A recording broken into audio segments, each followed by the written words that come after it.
Hi guys, it's Sophia here from ALM Fitness, and today I'm going to talk about sleep again. So it's going to be chapter 5 today, and I'm going to talk about sleep and weight gain or obesity, or both weight gain and obesity. So first of all, it's to say that if you are doing everything right, diet, exercise, everything else, quite often you'll find yourself stuck.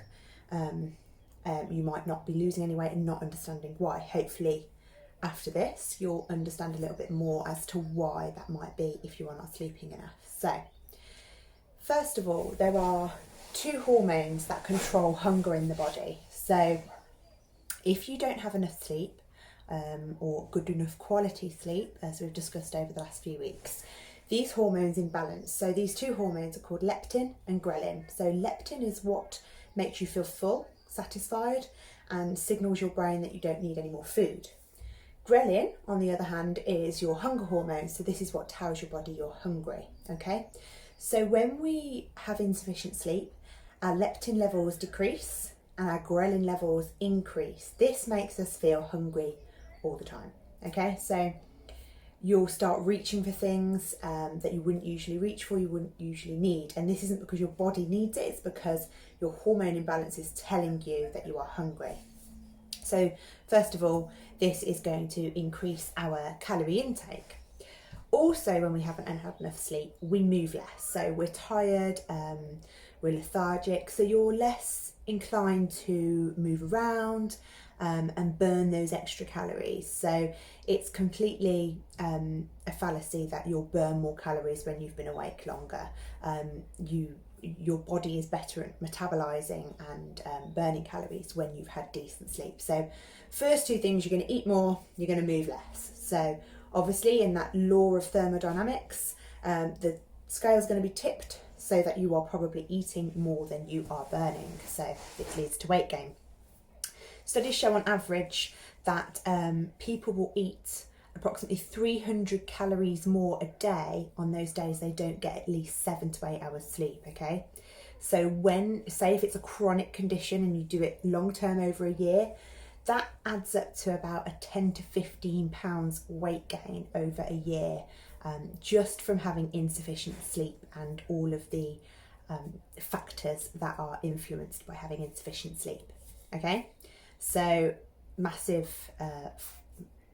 amount of weight to gain just because we're not sleeping enough. Secondly, cortisol, the stress hormone. So when our bodies are in a stress state, which we know if we haven't had enough sleep, our fight or flight response is activated and we've got that cortisol streaming through our bodies.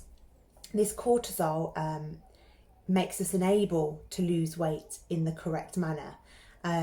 It makes our bodies hold on to water, fat, everything else. So studies have also shown that if you give participants, say you're going to give participants 5 to 6 hours sleep, but they're on a really strict regimented diet, so you're controlling their calorie intake and energy expenditure and everything else, compared with the same individuals, you're giving them sufficient 7 to 8 hours sleep, same calorie control, activity control. So they're eating the same and burning the same amount of calories daily.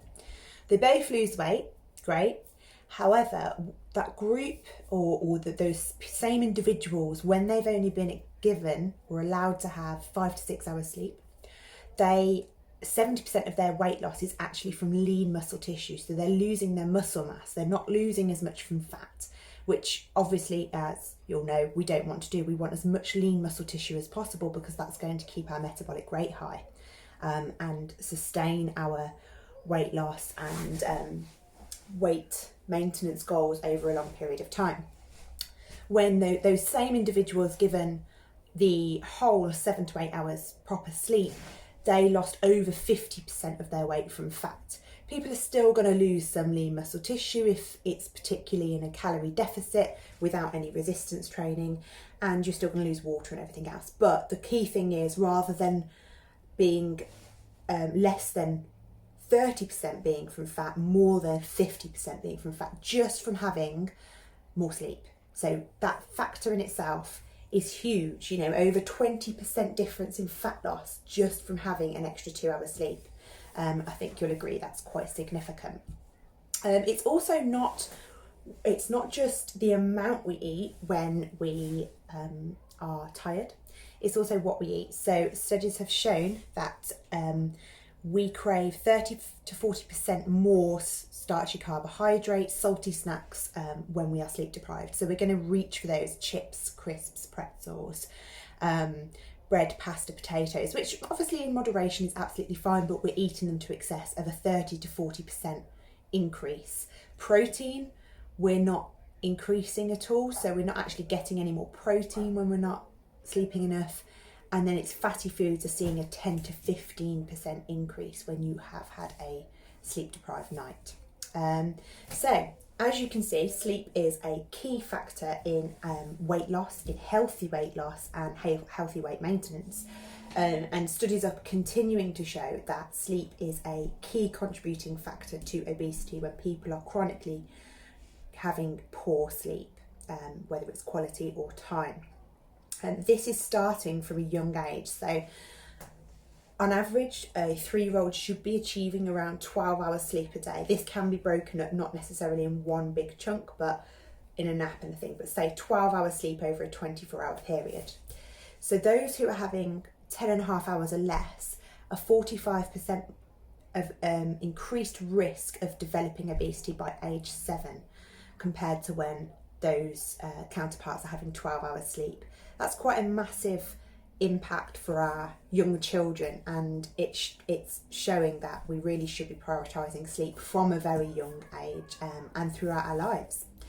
And finally, I will talk a little bit about the gut and sleep. So when we have a lack of sleep, and that cortisol I touched on earlier, our gut produces more bad bacteria. So this means our body is unable to absorb the nutrients it would normally do. So we're not assimilating those vitamins and minerals properly, and this is going to cause over long term a set of gastrointestinal issues. So we're not going to be receiving those vitamins and minerals that we need for our bodies to function optimally, and we're going to have gut issues as a result. So yeah, I hope you can see how sleep can affect your weight loss, weight gain, weight maintenance, and all of those goals that you might have. Hope you found this interesting, and thank you for listening.